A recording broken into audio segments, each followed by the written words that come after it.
Having led armies in 7-star systems and put down rebellions on 14 worlds, General Vrathul never once questioned his techniques or authority. The military doctrine of Corinth was straightforward: dominance-based discipline, fear-based, respect, and total obedience by all necessary methods. He was going to learn why that theory didn't apply to Deathworlders from the human exchange cadets seated in his advanced combat leadership course. The Galactic Military Academy had appointed Lieutenant Maria Santos as a member of the human race's cultural integration program. She had been subjected to the Corinthian training regimen for 3 months, which included harsh physical conditioning, psychological pressure methods, and what other species kindly referred to as aggressive motivating approaches. Her professors misunderstood her regulated silence for proper submission, since she had remained professional, followed instructions exactly, and maintained that demeanor. Additionally, she had been taking thorough notes on everything that would contravene around 47 distinct Geneva Convention provisions. The event started during a review of a tactical exercise. As he examined the war exercises from the previous day, General Vrathul paced in front of the cadets in his enormous size, marking his territory like a predator. Standing 7 feet tall, the Corthaians' chitinous exoskeletons shone in the bright academy lights, and their forearms ended in claws capable of tearing through steel. With a tone of disdain reserved for species he deemed lesser despite their techniques lacking the appropriate intensity, Vrathul said, "The human unit's performance was adequate." Maria maintained her focus, her face expressionless. Cadets of different species moved uneasily around her. The general's reviews were rarely merely reviews, as everyone knew. Vrathul yelled out to her, his compound eyes intent on her, "Cadet Santos, step forward." Maria stopped precisely 3 feet from the general's position after moving with a precise military bearing. "Your species claims to be warriors," Vrathul stated, starting his well-known psychological domination ritual. "However, you display caution when addressing your hesitancy issue." His mandibles clicked as he leaned closer. Maybe people just don't have the murderous instinct required for real combat. "Permission to talk openly, please." He was taken aback by the question. Regardless of species, the majority of cadets had learned to be quiet during his lectures. "Respectfully, sir, humans definitely possess a murderous instinct. We have simply learnt to suppress it." The chitinous plates of Vrathul moved.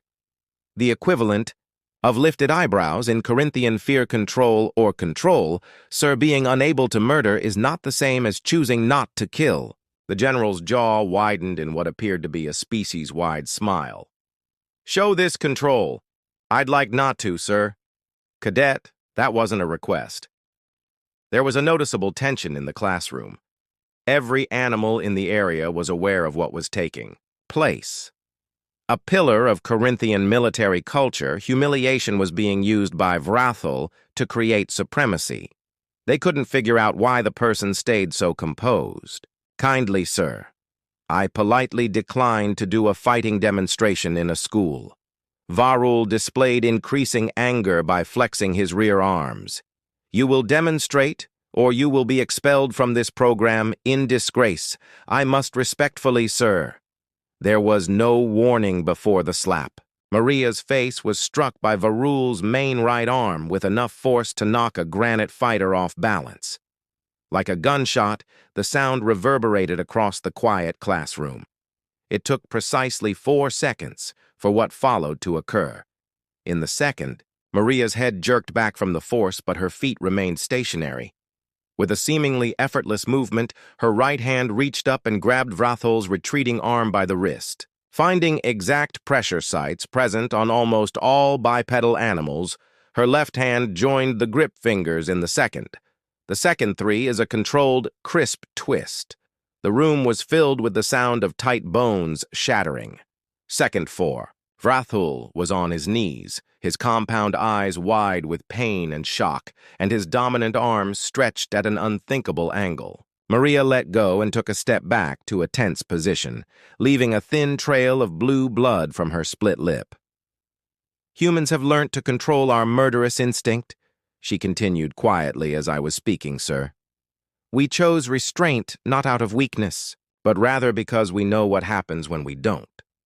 The classroom was completely silent. One of the galaxy's most dreaded military leaders, General Vrathul, stayed on his knees, gripping his broken wrist. For complicated fractures, medical intervention is advised.